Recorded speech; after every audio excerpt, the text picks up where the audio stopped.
Hello dear student, Assalamu alaikum. I am Mashudujamal Karman. Never think of yourself as if you can be one of the best personalities in the world. Dear student, HSC পদার্থবিজ্ঞান মহাকর্ষ অভিকর্ষ এর ৬ষ্ঠ পর্বের আলোচনায় তোমাদের সবাইকে স্বাগত।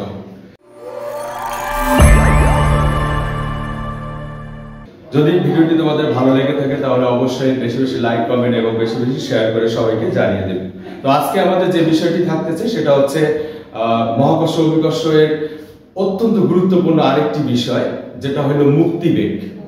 তো আমরা দেখব মুক্তিবেগ কি এবং মুক্তিবেগের যে সমীকরণ সেটা কিভাবে খুব সহজভাবে নির্ণয় করা যায় এবং এটা থেকে আমরা কিভাবে যে কোনো প্রশ্নের সমাধান খুব সহজভাবে করতে পারবো।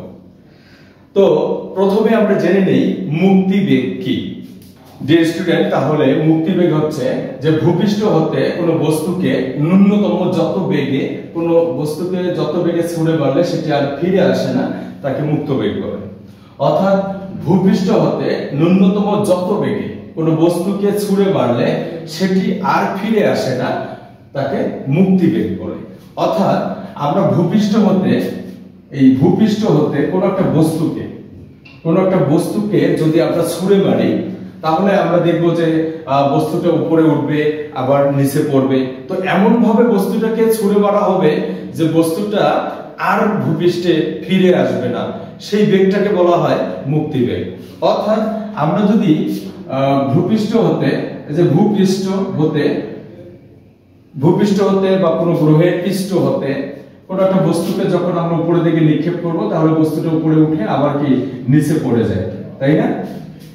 কিন্তু আমরা যদি বস্তুটাকে এমন ভাবে নিক্ষেপ করি যে সে তার সীমা অতিক্রম করে গেছে, অসীম দূরত্বে গেছে, তাহলে এই বস্তুটা আর পৃথিবীতে ফিরে আসবে না।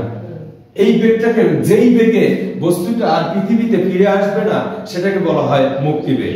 অর্থাৎ মনে করো আমরা এই বস্তুটাকে 500 মিটার পার সেকেন্ড বেগে উপরের দিকে নিক্ষেপ করছি, তখন বস্তুটা আবার ফিরে আসছে।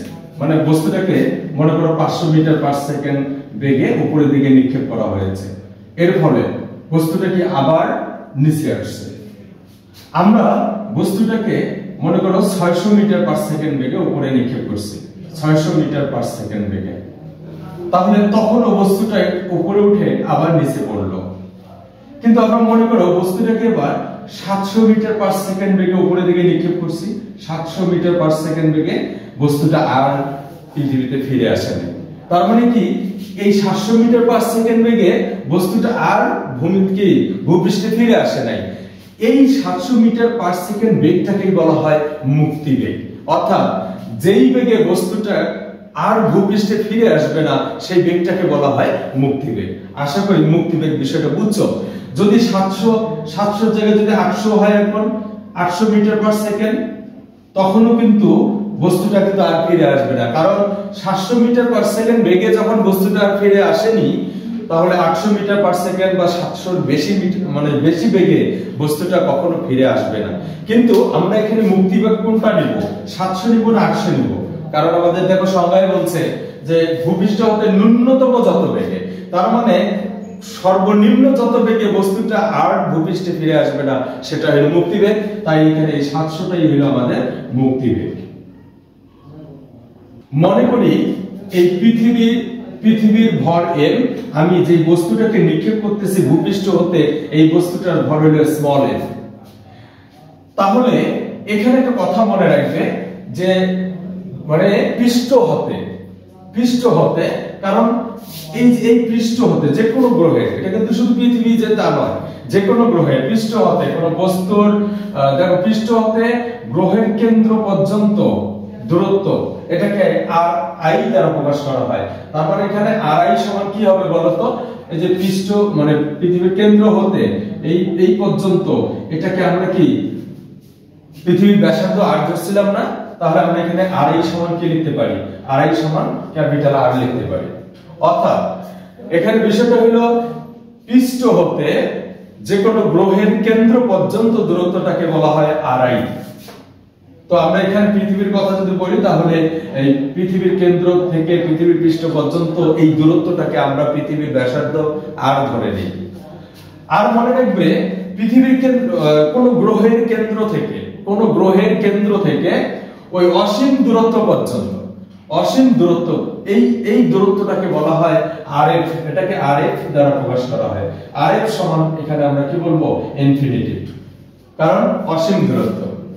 আমরা এখানে যখন বস্তুটাকে ভূমি থেকে মানে ভূপৃষ্ঠ থেকে উপরের দিকে নিক্ষেপ করছি, তারপরে এখানে একটা সরণ ঘটছে না?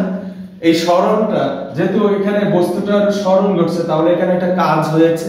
এই কাজটা কি আমরা জানি, এখানে কাজ W সমান, মনে রাখবে W সমান G capital M small m তারপর ইনটু 1/RI মাইনাস 1/RF। তাহলে এখানে একটু লক্ষ্য করে দেখো, আমরা যদি মানগুলো বসাই W ইকুয়াল আমরা কি লিখতে পারি, G capital M small m, তাহলে 1/RI থেকে R ধরতে পারি, কারণ RI সমান R মাইনাস 1/ইনফিনিটি। দেখো যে RF সমান ইনফিনিটি। তাহলে আমরা এখানে লিখতে পারি W সমান G capital M small m, দেখো 1/R, আর কোন ইনফিনিটি দেখো এখানে ইনফিনিটির মানে কি 0, তাহলে আমরা এখানে ফাইনালি লিখতে পারি W সমান G capital M small m by R। এটা হলো কৃত কাজ। ঠিক আছে, আমরা জানি যে আমরা যেটা নির্ণয় করতেছি মুক্তিবেগ, এটাকে বলা হয়, এই মুক্তিবেগকে VE দ্বারা প্রকাশ করা হয়। VE escape velocity, escape velocity, এটাই হলো মুক্তিবেগ। আবার আমরা জানি কোন বস্তুর মানে m ভর বিশিষ্ট কোন বস্তুর বেগ যদি v হয়, তাহলে গতিশক্তি E কে সমান আমরা জানি mv², রাইট? তাহলে আমরা এখানে দেখতে পাচ্ছি যে দেখো m ভর বিশিষ্ট বস্তুর বেগ যদি ve হয়, তাহলে গতিশক্তি কি হবে বলতো, E কে সমান হাফ mve²। তাহলে আমরা এখানে লিখতে পারি যে আমরা কিন্তু জানি গতিশক্তি সমান কৃত কাজ, আমরা জানি গতিশক্তি সমান কৃত কাজ। তাহলে আমরা বলতে পারি E কে সমান W। তাহলে E কে জায়গায় আমরা কি লিখতে পারি, হাফ mve² ইকুয়াল W এর জায়গায় লিখতে পারি G capital M small m by R।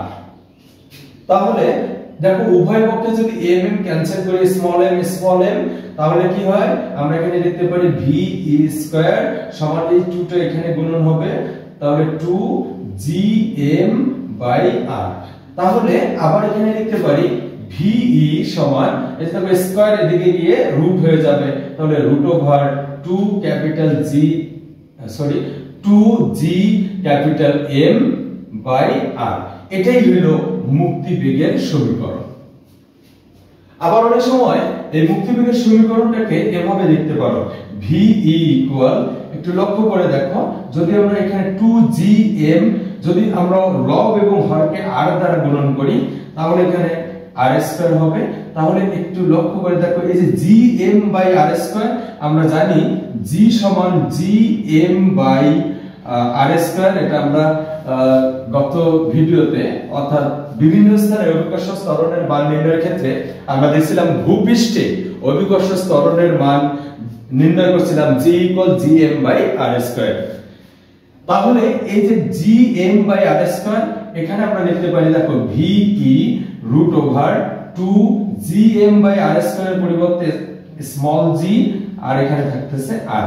এটাও কিন্তু মুক্তিবেগের সমীকরণ। তো আমরা বরাবরই এই সূত্রটা ব্যবহার করব, কারণ এটার ব্যবহার সবথেকে বেশি হয়ে থাকে। তো ডিয়ার স্টুডেন্ট, আজকের জন্য এই পর্যন্ত। যদি তোমাদের ভিডিওটি ভালো লেগে থাকে তাহলে অবশ্যই বেশি বেশি শেয়ার করে সকলকে জানিয়ে দেওয়ার সুযোগ করে দিবে। ধন্যবাদ সবাইকে।